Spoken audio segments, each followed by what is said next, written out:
Ladies and gentlemen, hello. Welcome to this week's video blog with myself, Max MacGillivray from Redfox, and we've got the pleasure of having Jim Jefcoate to talk to us about some fascinating subjects which I think will be life-changing for the sector. Just before we do that, love you to have a look at our website. We've got a plethora of new roles on the go in the UK, in Europe, and also internationally.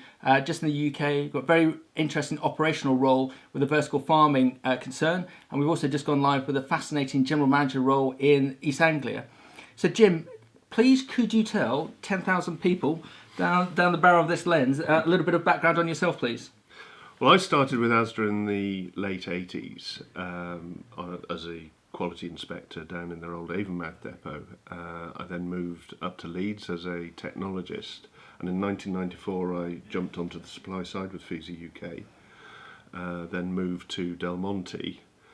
And so moving from the retail to the supply side, I then ended up in IPL, which is sort of somewhere in the middle, which is a fascinating place to be. And latterly, in the last 3 or 4 years, I've been working more centrally with Walmart in a team that's been looking at their fresh food manufacturing side. Okay, so presumably that's not just in the UK. Was that on an international basis? Yeah, okay. Globally. Okay, so you got this fascinating background of being supplier, retailer, and an even bigger retailer, working not only in the UK and internationally. So that's why I think you are very unique, and that's why we're very keen to have you come in, because I'm really keen for everyone to hear from someone like yourself, because I think you can predict the future. I think you can predict where this sector is going, and by crikey, we need to know where it's going, and we need to know strategically what we all need to do, and especially on the innovation side. So do you think the future for the fresh produce sector in the UK internationally is good? As with any sector at any point, there's opportunities and there's threats. And I think to start off with, if you're looking at this, you have to strip back to what is a food market. And for me, there are only two important players in the food market, which is one is the farmer and the other is the consumer. Everybody else in between, if they're not adding value, are dispensable. Okay.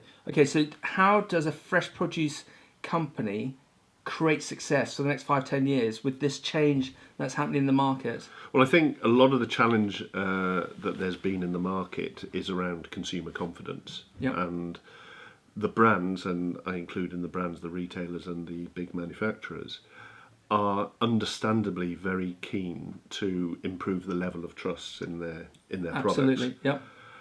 I think where the problem with that has been is that they have been, in doing this, they have added a lot of cost upstream, that at the end of the day, the farmer has been landed with that cost and also has borne most of the risk in the supply chain. So can I just give you a direct example for people watching this? I know of a particular grower who's dealing with a high-end retailer, and that high-end retailer, I suppose for all the right reasons, is putting more and more of a technical onus on that grower, but the grower, whilst at the same time offering them less margin, and the grower's on the point of looking to walk away because they know that their product is good, they know the quality is there, but why do they need to keep subsidising that particular retailer for getting less margin? But you think there might be a solution to that? I think so. I think if we look at what the current position is, my view, and it is a personal view, is that many of the big brands, in trying to increase the level of confidence, have been trying to minimise the level of risk, and my view is they've been striving after the impossible zero risk rather than the acceptable levels of risk. Okay.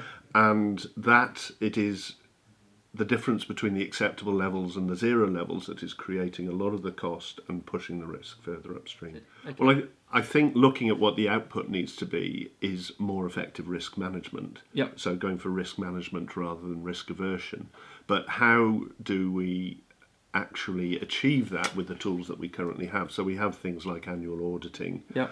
And various other means of assessing a grower or a supplier's compliance with what the brand is looking for.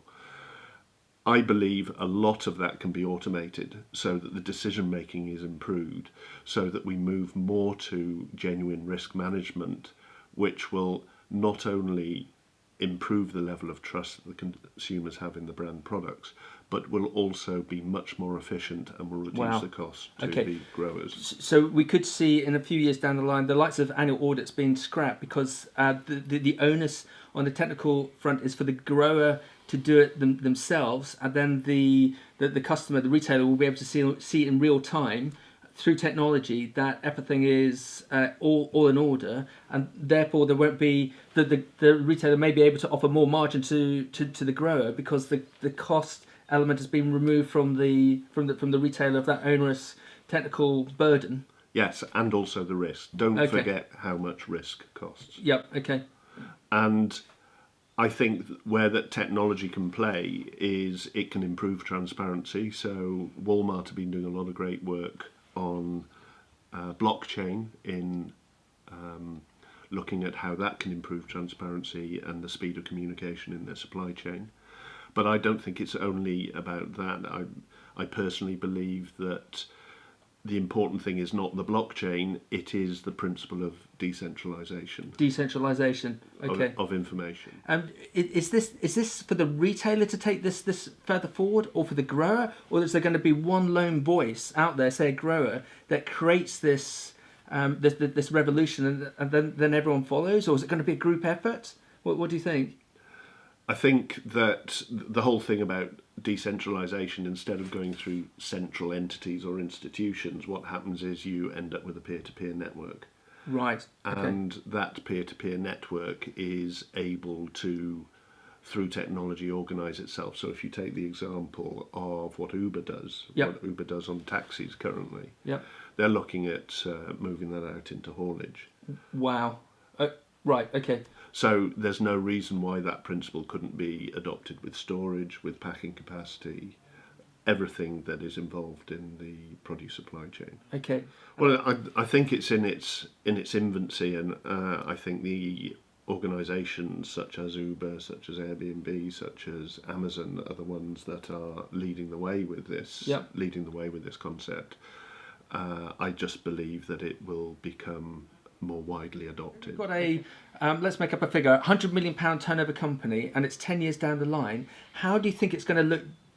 How's its process and system going to be operating in comparison to today?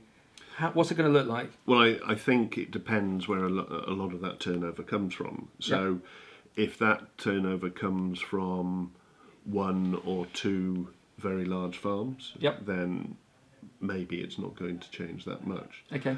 But if it comes from 500 to 1,000 farms, then those 500 and 1,000 farmers can potentially take much greater control over what happens to their product, how they produce it, and how it's distributed, and what returns they get from that product. Okay, so I've already got this vision of a farmer with their iPad or whatever they got at that point in time, saying what crop they've got, when it's available, the technical accreditation that it meets. That then fits into the next equivalent of blockchain to that supplier, whose automated system will then fit it in, will talk automatically to the retailer. The retailer's system will automatically check all the technical, pricing, quality, transportation issues, and it's then brought into play transportation-wise by the likes of an Uber equivalent.